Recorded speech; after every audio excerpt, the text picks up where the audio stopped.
اعوذ باللہ من الشیطان الرجیم بسم اللہ الرحمن الرحیم۔ سورہ فتح مدنی۔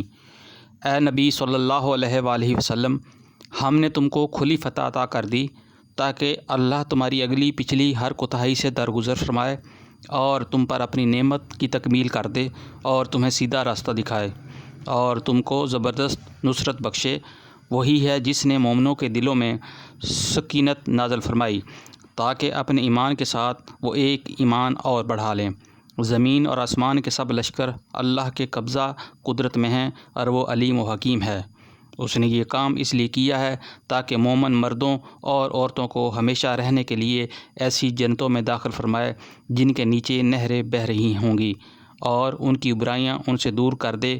اللہ کے نزدیک یہ بڑی کامیابی ہے اور ان منافق مردوں اور عورتوں اور مشرک مردوں اور عورتوں کو سزا دے جو اللہ کے متعلق برے گمان رکھتے ہیں۔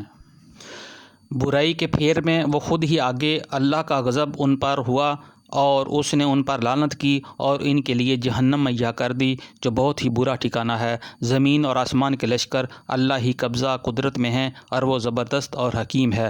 اے نبی صلی اللہ علیہ وآلہ وسلم، ہم نے تم کو شہادت دینے والا، بشارت دینے والا اور خبردار کر دینے والا بنا کر بھیجا ہے تاکہ اے لوگو تم اللہ اور اس کے رسول صلی اللہ علیہ وآلہ وسلم پر ایمان لاؤ اور اس کا یعنی رسول اللہ صلی اللہ علیہ وآلہ وسلم کا ساتھ دو اور اس کی تعظیم و توقیر کرو اور صبح شام اللہ کی تسبیح کرتے رہو۔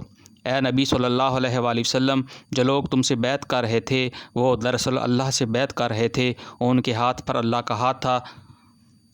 اب جو اس عہد کو توڑے گا اس کی عہد شکنی کا وبال اس کی اپنی ذات پر ہوگا، اور جو اس عہد کو وفا کرے گا جو اس نے اللہ سے کیا ہے، اللہ عنقریب اس کو بڑا اجر عطا فرمائے گا۔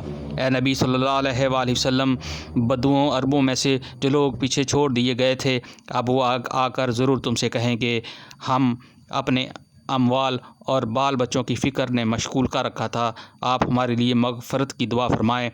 یہ لوگ اپنی زبانوں سے وہ باتیں کہتے ہیں جو ان کے دلوں میں نہیں ہوتی۔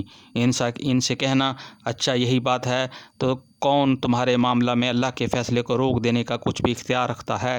اگر وہ تمہیں کوئی نقصان پہنچانا چاہے یا نفع بخشنا چاہے تمہارے اعمال سے تو اللہ ہی باخبر ہے، مگر اصل بات یہ نہیں ہے جو تم کہہ رہے ہو، بلکہ تم نے یوں سمجھا کہ رسول اللہ صلی اللہ علیہ وآلہ وسلم اور مومنین اپنے گھر والوں میں ہرگز پلٹ کر نہ آ سکیں گے، اور یہ خیال تمہارے دلوں کو بہت بھلا لگا اور تم نے بہت برے گمان کیے اور تم سخت بد باطن لوگ ہو۔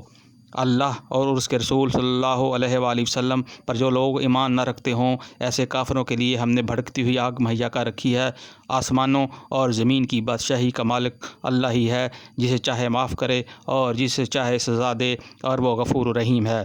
جب تم مال غنیمت حاصل کرنے کے لیے جانے لگو تو یہ پیچھے چھوڑے جانے والے لوگ تم سے ضرور کہیں گے کہ ہمیں بھی اپنے ساتھ چلنے دو، یہ چاہتے ہیں کہ اللہ کے فرمان کو بدل دیں۔ ان سے صاف کہہ دینا کہ تم ہرگز ہمارے ساتھ نہیں چل سکتے، اللہ پہلے ہی یہ فرما چکا ہے۔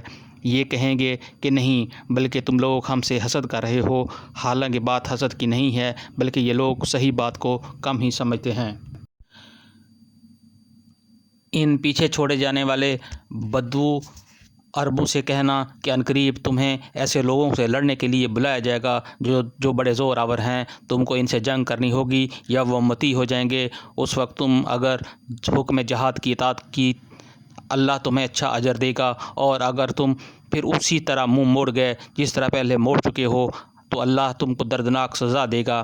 ہاں، اگر اندھا اور لنگڑا اور مریض جہاد کے لیے نہ آئے تو کوئی حرج نہیں، جو کوئی اللہ اور اس کے رسول کی اطاعت کرے اللہ اسے ان جنتوں میں داخل کرے گا جن کے نیچے نہریں بہہ رہی ہوں گی، اور جو منہ پھیرے گا اسے وہ دردناک عذاب دے گا۔ اللہ مومنوں سے خوش ہو گیا جب وہ درخت کے نیچے تم سے بیعت کر رہے تھے، ان کی دلوں کا حال اس کو معلوم تھا، اس لیے اس نے ان پر سکینت نازل فرمائی، ان کو انعام میں قریبی فتح بخشی اور بہت سا مال غنیمت انہیں عطا کر دیا۔ جسے وہ عنقریب حاصل کریں گے۔ اللہ زبردست اور حکیم ہے۔ اللہ تم سے بکثرت اموال غنیمت کا وعدہ کرتا ہے جنہیں تم حاصل کرو گے۔ فوری طور پر تو یہ فتح اس نے تمہیں عطا کر دی اور لوگوں کے ہاتھ تمہارے خلاف اٹھنے سے روک دیے تاکہ یہ مومنوں کے لیے ایک نشانی بن جائے اور اللہ سیدھے راستے کی طرف تمہیں ہدایت بخشے۔ اس کے علاوہ دوسری اور غنیمتوں کا بھی وہ تم سے وعدہ کرتا ہے جن پر تم ابھی قادر نہیں ہو، اور اللہ نے ان کو گھیر رکھا ہے۔ اللہ ہر چیز پر قادر ہے۔ یہ کافر لوگ اگر اس وقت تم سے لڑ گئے ہوتے تو یقیناً پیٹھ پھیر جاتے اور کوئی حامی و مددگار نہ پاتے۔ یہ اللہ کی سنت ہے جو پہلے سے چلی آ رہی ہے، اور تم اللہ کی سنت کو کوئی تبدیل نہ پاؤ گے۔ وہی ہے جس نے مکہ کی وادی میں ان کے ہاتھ تم سے اور تمہارے ہاتھ ان سے روک دیے، حالانکہ وہ ان پر تمہیں غلبہ عطا کر چکا تھا، اور جو کچھ تم کر رہے تھے اللہ اسے دیکھ رہا تھا۔ وہی لوگ تو ہیں جنہوں نے کفر کیا اور تم کو مسجد حرام سے روکا اور ہدی کے اونٹوں اور ان کی قربانی کی جگہ نہ پہنچنے دیا۔ اگر مکہ میں ایسے مومن مرد عورت موجود نہ ہوتے جنہیں تم نہیں جانتے، اور یہ خطرہ نہ ہوتا کہ نادانستگی میں تم انہیں پامال کر دو گے اور اس سے تم پر حرف آئے گا، تو جنگ نہ روکی جاتی۔ روکی وہ اس لیے گئی تاکہ اللہ اپنی رحمت میں جس کو چاہے داخل کر لے۔ وہ مومن الگ ہو گئے ہوتے تو اہل مکہ میں سے جو کافر تھے ان کو ہم ضرور سخت سزا دیتے۔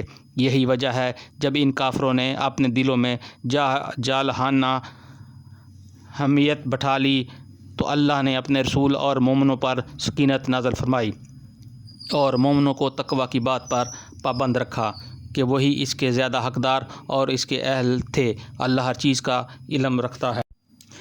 فی الواقع اللہ نے اپنے رسول کو سچا خواب دکھایا جو ٹھیک حق کے مطابق تھا۔ انشاءاللہ تم ضرور مسجد الحرام میں پورے امن کے ساتھ داخل ہوگے، اپنے سر منڈواؤ گے اور بال تراشو گے، اور تمہیں کوئی خوف نہ ہوگا، اور وہ اس بات کو جانتا تھا جس کو تم نہ جانتے تھے، اس لیے وہ خواب پورا ہونے سے پہلے اس نے یہ قریبی فتح تم کو عطا فرما دی۔ وہ اللہ ہی ہے جس نے اپنے رسول کو ہدایت اور دین کے حق کے ساتھ بھیجا تاکہ اس کو پوری جنس دین پر غالب کر دے، اور اس حقیقت پر کہ اللہ کی گواہی کافی ہے۔ محمد صلی اللہ علیہ وآلہ وسلم اللہ کے رسول ہیں، اور جو لوگ ان کے ساتھ ہیں وہ کفار پر سخت اور آپس میں رحیم ہیں۔ جب تم دیکھو گے انہیں رکوع اور سجود اور اللہ کے فضل اور اس کی خوشنودی کے طلب میں مشغول پاؤ گے۔ سجود کے اثرات ان کے چہروں پر موجود ہیں جن سے وہ الگ پہچانے جاتے ہیں۔ یہ ہے ان کی صفت۔ تورات میں اور انجیل میں ان کی مثال یوں دی گئی ہے کہ گویا ایک کھیتی ہے جس نے پہلے کومپل نکالی، پھر اس کو تقویت دی، پھر وہ گدرائی، پھر اپنے تنے پر کھڑی ہو گئی۔ کاشت کرنے والوں کو وہ خوش کرتی ہے تاکہ کفار ان سے پھلنے پھولنے پر جلے۔ اس گروہ کے لوگ جو ایمان لائے وہ جنہوں نے نیک عمل کیے ہیں، اللہ نے ان سے مغفرت اور بڑے اجر کا وعدہ فرمایا ہے۔ صدق اللہ العظیم۔